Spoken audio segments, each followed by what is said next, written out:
Ito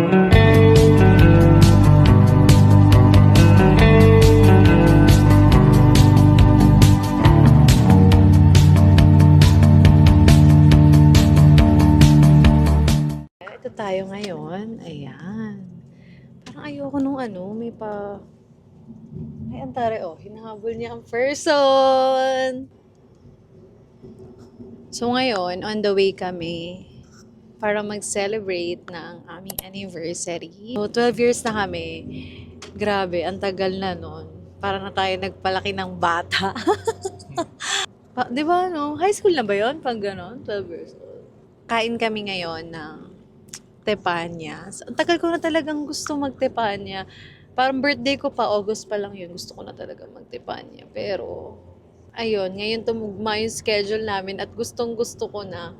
Actually, kahit hindi nga tepanya, steak. Ayan. Pero nung birthday ko, nag-steak tayo, no? Saan nga yun? Anong pangalan nung? Gillinger? Ay, Gillingers. Gilligans! May ano pala doon. Super happy ako dito sa mic na to. Super crisp niya. As in, rinig na rinig. Ewan ko lang sa maraming tao. Hindi ko pa na-try na kung meron siyang tawag sa ganun ba? Yung noise cancellation. Ayan. So, ito na tayo ngayon sa Tepanya. Pili muna tayo ngayon kung ano yung gusto natin. Mag-a-unli ba tayo? Sige. Soba yan siya. Sige.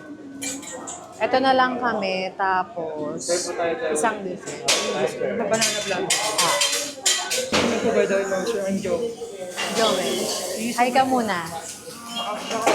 Ah, thank you. Siyempre, sa bag natin, meron tayong dalang. Hindi natin pwedeng kalimutan ang ating fiber. May dala tayong fiber kasi kailangan natin to. Nasa unli tayo. Unli pork, unli beef, unli seafood. Pero, lahat ng kakainin natin, hindi tayo magigilty kasi meron tayong hack para di mag-gain ng weight. So, another day, another shake mga besties!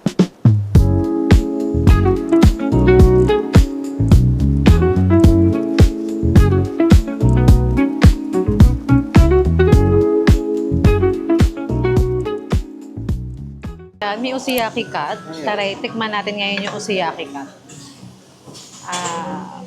Let's taste.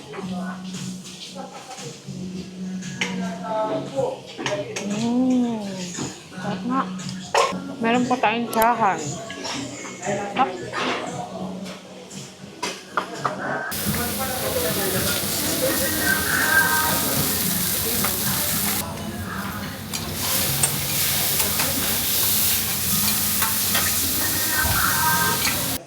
Try natin ngayon yung rib eye. Ano to? New Zealand. Ang sarap po. Ito yung Brazilian. Ito yung New Zealand. Tikman naman natin ngayon yung... Gusto ko yung may taba. Try natin yung Brazilian. Mas gusto ko yung Brazilian rib eye kaysa sa New Zealand rib eye. Super lambot. Ang sarap. Ito, New Zealand. Masarap din, pero mas malasa yung Brazilian. Ha! Ha! Hirap. Marami tayong yan. Sarap na.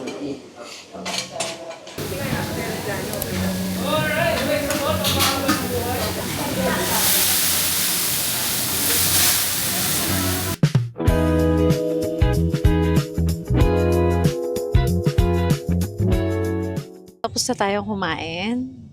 Alam mo, kahit ilang beses na ako nakakain sa Tepanya, super worth it siya.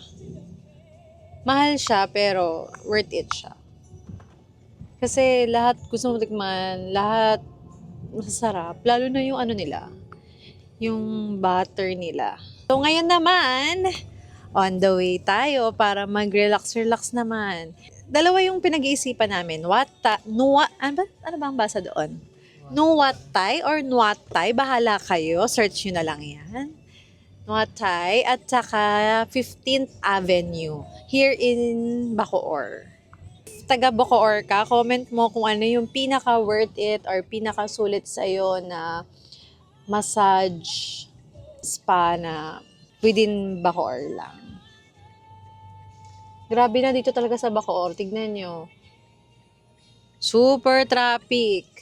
Nakago pa yan. Nakago pa yung mga yan. Ay, so ayan. Ito na tayo ngayon sa 15th Avenue. 15th Avenue yung nanalo. So nabasa ko sa Reddit na go-to daw talaga nila dito. So ngayon, malalaman natin kung magiging go-to din natin siya, mga besties.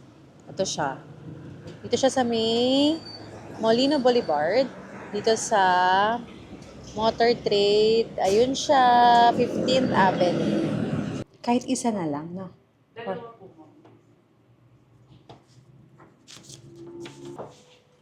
Ate, meron ba dito yung parang touch-touch lang? Touch-touch lang. Hindi yung hard. ano. Ayoko ng hard. Soft lang. As in soft lang. Sasabihin nyo lang. Ito yung rate nila. 15th Avenue. Perfect. Diba? Ito, meron din silang prenatal na atake. Ay, ang ganda. Oh, meron pa silang pa-lazy boy, mga besties. So, ayan. Pinapasok na tayo dito. Mukhang maayos naman. Sana lang may butas yung yung sa mukha nila.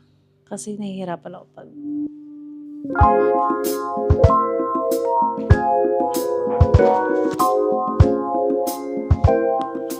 So, hindi ko na kayo nasama dun sa loob kasi siyempre, naman tayo, relax naman tayo. Ngayon nga, medyo madilim. Tapos, syempre, natulog din kami. Pero worth it. Super worth it. Recommend ko siya. 10 out of 10 yan sa 5th Avenue na yan. Ayan. Shoutout kay Ate Shea na gumawa sa akin. Perfect. Hindi lang ako nagpa-oil sa hair. Kasi sayang naman yung kulot-kulutan natin, mga bestie. At saka yung eyelash natin, bonggang-bongga pa din. Kahit na naiipit siya na nakahiga. Pero in fairness, usually ang titignan ko sa isang spa is yung may butas yung Ikaw din, be? Gusto ko may butas yung ihigan.